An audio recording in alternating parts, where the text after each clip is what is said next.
Actualité de ce 26 mai 2026 sur Kivu Morning Post à la une. L'administrateur du territoire de Masisi dément les rumeurs de prise de Roubaïa par le FARDC et Wazalendo, affirmant que la situation reste sous contrôle de l'AFC M23 après des attaques repoussées sur l'axe Kinigi. Plusieurs villages du groupement des Kibabi, dont Kasenyi et Runigi en territoire de Masisi, récemment repris par le FARDC et le Wazalendo, sont de nouveau passés sous contrôle de combattants de l'AFC M23 selon une source locale de la société civile.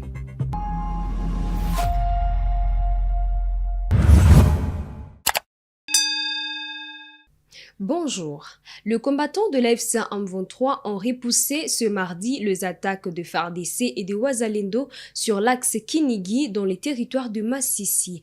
L'administrateur du territoire de Masisi a réfuté les fausses informations relayées sur les réseaux sociaux faisant état de la prise de Roubaïa par le Wazalendo. Emmanuel Ndizeye Rutebuka, qui s'est rendu dans la matinée de ce mardi 26 mai 2026 à Roubaïa, a indiqué que la coalition de forces de Kinshasa n'a pas la force de déloger les troupes de l'AFC M23 de cette cité de Masisi. Nous l'avons joint au téléphone. Hivi tuko tunaongea, mimi niko Kinigi. Kinigi ni mbali na Rubaya, kuko kilometri zinaweza fika hata 20 kutoka msantere Rubaya kwenda Kinigi. Na jeshi letu liko mbali sana. Hivi jeshi letu linafika fasi wanaita Mwairwa. Sema Muzalendo, FARDC, FDLR, mercenary, Murundi, hakuna mbaya yako karibu. Waisha fukuzwa wako mbali kabisa. Na walisha tupa silaha za mingi. Raia wa Rubaya wako poze, wako wanachuruza. Raia wa Rubaya wako bie. Diesel ilikuwa nafanyisha mikini tokea Rubaya. Raia wa Rubaya hawana shida, nishawaambia kuwa hawatafika huku adui, na wao wanajua. Nafasi niko natembea na raia wa Rubaya, na watu wa Kinigi hakuna aliyekimbia, na Kinigi adui hakufika Kinigi. Hata Kinigi hakuna aliyekanyaga Kinigi. Ile Muzalendo, FDLR, FARDC hakuna aliyekanyaga Kinigi. Sasa na wao wanajua sehemu walitoka. M23 sehemu ilitoka kufika hadi kuingia Goma na kutoka Goma kwenda mpaka Bukavu, nguvu ambazo zilitumiwa. Na wao wanajua. Hawajakosa nguvu. M23 haijakosa nguvu ya kusema kuwa Muzalendo, FARDC, FDLR ambayo haina njia, ambayo inapata support kwa kutumia avion. Hawana uwezo wote ambao wanaweza sema kuwa wanaweza shinda nguvu M23. Wasahau kabisa. Watu ambao wako Kinshasa wasahau. Hakuwe yule ambaye yuko mbali na Kinshasa hata nje ya Kongo, ajue kuwa hatujafika sehemu ya kusema kuwa jeshi la Tshisekedi linaweza tuzidia nguvu. Plusieurs villages du territoire de Masisi ont été reconquis par le combattant de l'AFC M23. Ce village avait été pris par les FARDC et le Wazalendo lors des offensives de ces derniers jours dans le groupement des Kibabi. Il s'agit des Gasenyi, Bukinanyana, Bushiha, Bukumbiriri, Kokwe, Runigi, Karunga, Nyakigano, Miruta, Musheberi et Kavuta. Suivant ces témoignages d'un membre de la société civile sous couvert d'anonymat. C'est mardi, 26 mai 2026. La coalition AFC M23, après de temps ce combat, a réussi à repousser les Wazalendo, les FARDC, à reconquérir encore les localités suivantes dans le territoire de Masisi, notamment Kalangala, Bushiha, Kavuta, Kasenyi, Libatama, Mwairwa, Kanyaro, Runigi, Mushebere, Kokwe, Kiruri, Kanyanzuki, etc. Ils sont en progression dans le secteur de Katoi. Voilà un peu la synthèse sur le bilan des affrontements aujourd'hui. La fête de Tabaski Aïd al-Adha, prévue ce mercredi 27 mai 2026, sera célébrée dans un contexte sanitaire particulier à Goma, au Nord Kivu. En raison de la menace liée à la maladie à virus Ebola, les autorités ont interdit la prière collective habituellement organisée au stade de l'Unité. Ce mardi 26 mai 2026, de directives ont été transmises aux associations islamiques par l'autorité provinciale afin d'assurer le strict respect des mesures barrières lors des célébrations prévues dans les mosquées. Reportage. Les responsables des associations islamiques œuvrant en province du Nord Kivu ont échangé avec le directeur du cabinet adjoint du gouverneur de province du Nord Kivu, Rémi Segihobe Bahati, qui était accompagné du conseiller principal chargé des questions politiques et relations avec les confessions religieuses, Adrien Siasemba, ce lundi 25 mai 2026 au gouvernorat du Nord Kivu. Au menu des échanges, Rémi Segihobe Bahati a donné aux responsables des associations islamiques, au nom de l'autorité provinciale, de nouvelles directives à suivre édictées dans les zones sous administration du mouvement AFC M23.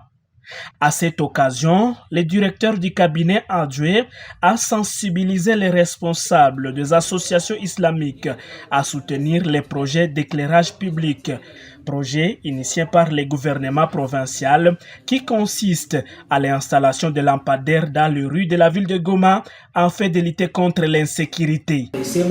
Tunaendelea kuwashukuru wale ambao wanaendelea kujitoa kwa ajili ya mji wetu wa Goma ili mji wetu wa Goma ikuwe na mwangaza. Dernièrement tulipata confession religieuse na batu ya confession religieuse na nyie mko ndani. Lakini nyie ma association comme les associations tunaona mumerepondre hapa, kila ninaona ni watu bakubwa wenye na yua kabisa. Ninaona hata mama pale wenye ba mingi wenye nina bafahamu. Tunawaomba mukadre ya kusoutenir autorité provinciale mu projet hii parce que tunataka mwezi niko nakuya hapa tu mu mois de juin. Tunataka tujirashisire ke mu macoin zote mwangaza iko na ili itakuwa ni kufaida ya wanani ya wakaji wote wa Goma. Pour sa part, le chef d'entité islamique du Nord Kivu, Cheikh Moussa Ahmad Mabange, a remercié les autorités du mouvement AFC M23 pour avoir organisé ces échanges déroulés dans un climat de convivialité et d'amour et a promis au respect strict des instructions venant des autorités. Il a par ailleurs révélé que la communauté islamique du Nord Kivu soutient totalement les projets d'éclairage public de la ville de Goma. Kwa kweli ya ville ilikuwa favorable par la communauté islamique, tuna sapoti sana 100% kwa kutia lampadaire ndani ya vile ya Goma. Mfano nadhani hata leo nadhani unatizama gisi vile inapendeza.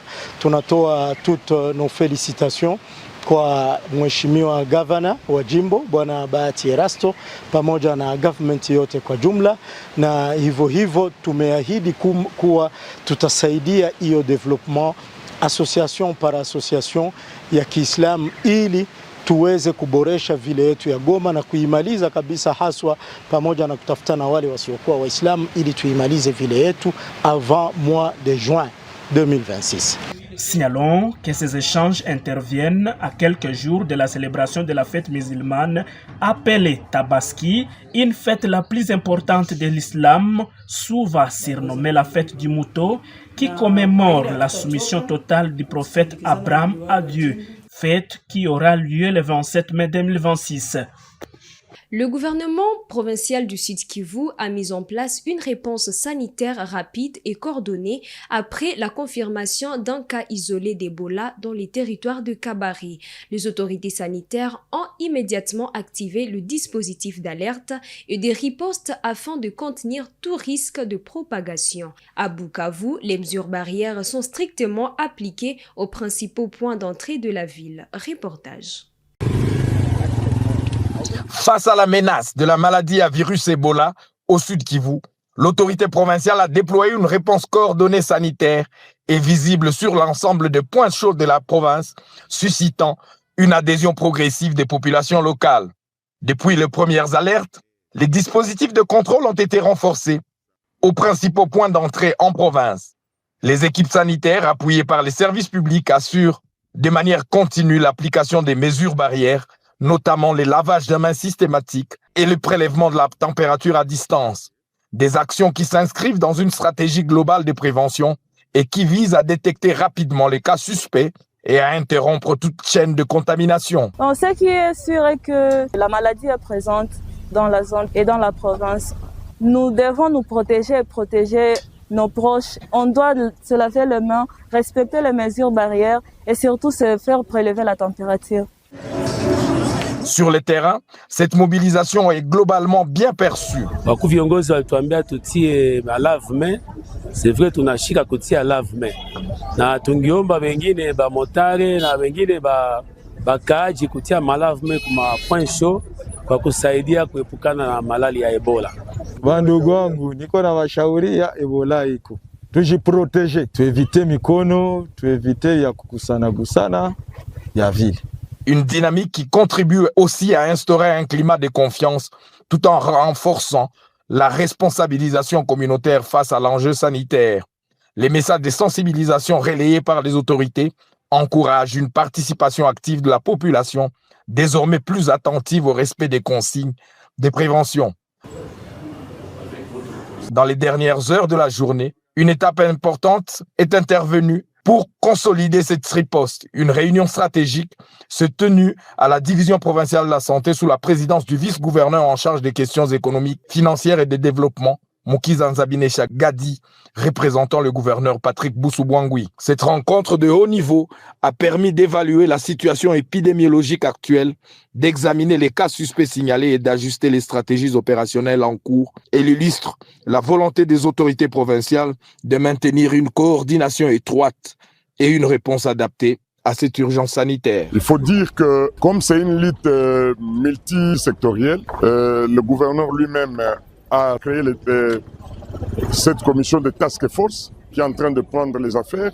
Et avec cette commission, nous sommes en train de nous réunir avec différentes autres commissions qui sont mises en marche pour essayer un peu de riposter.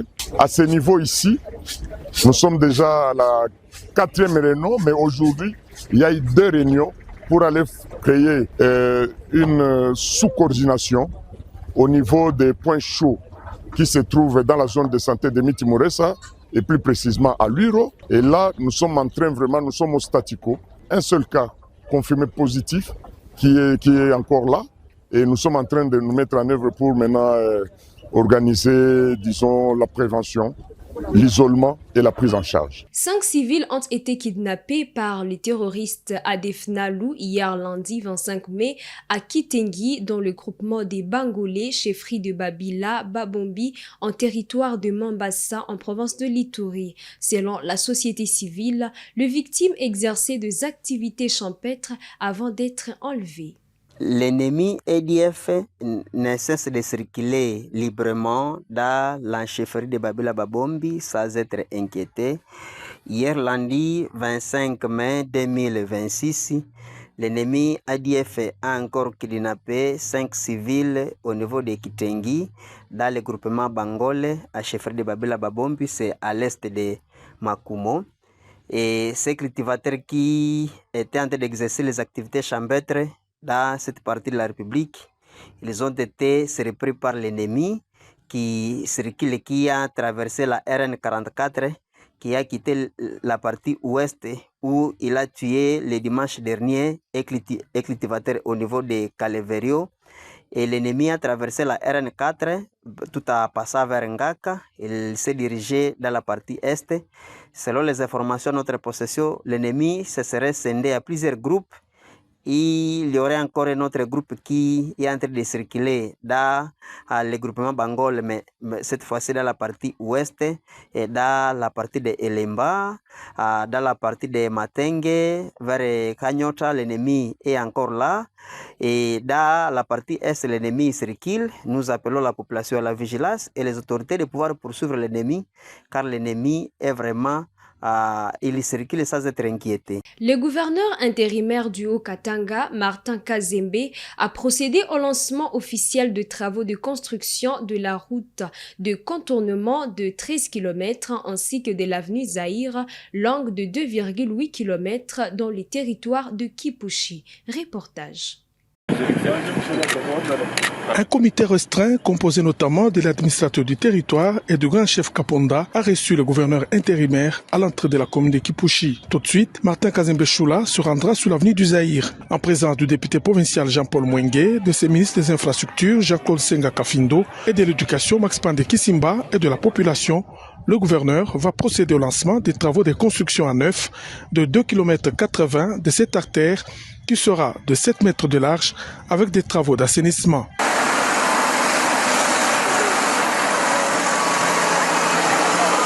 Compromis, Martin Kazembe Choula passe de la parole à l'acte.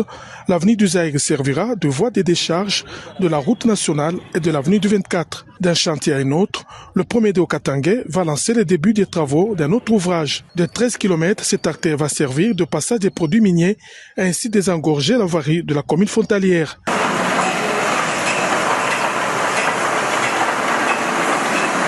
Avec l'avènement de la saison sèche, le gouverneur appuie sur l'accélérateur dans la mise en œuvre des recommandations du chef de l'État, Félix-Antoine Tshisekedi Tshilombo, de porter la modernité à l'intérieur de la province.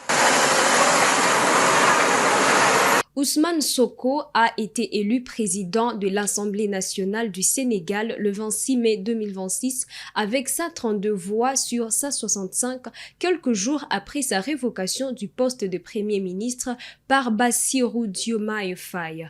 Ousmane Sonko promet désormais de renforcer le contrôle de l'Assemblée nationale et affirme qu'elle ne sera pas une chambre d'enregistrement, mais un véritable contre-pouvoir.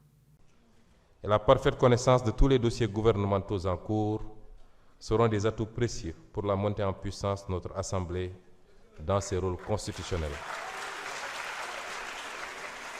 Mesdames et Messieurs les députés, en entrant aujourd'hui dans cette Assemblée nationale avec la responsabilité de la présider, je mesure pleinement la gravité du moment historique que traverse notre pays. Me voici appelé à conduire l'institution chargée de représenter directement la souveraineté populaire. Certains y voient une crise, d'autres un déchirement. Moi, j'y vois d'abord une épreuve de vérité pour notre démocratie. Les peuples ne jugent pas seulement les hommes politiques sur leur victoire. Ils les jugent surtout sur leur capacité à demeurer fidèles à leurs principes lorsque le pouvoir devient inconfortable. Car il existe une question plus importante que celle de savoir qui gouverne. Cette question est: au nom de quoi gouverne-t-on? Depuis plusieurs mois, notre pays a vu émerger des divergences profondes au sommet de l'État. Elles ont été décrites comme des rivalités personnelles, des conflits d'ambition ou des luttes d'influence. Je ne souhaite pas nourrir cette lecture réductrice. Ce qui est en jeu dépasse des individus. Ce qui est en jeu, c'est le rapport entre la morale et la politique.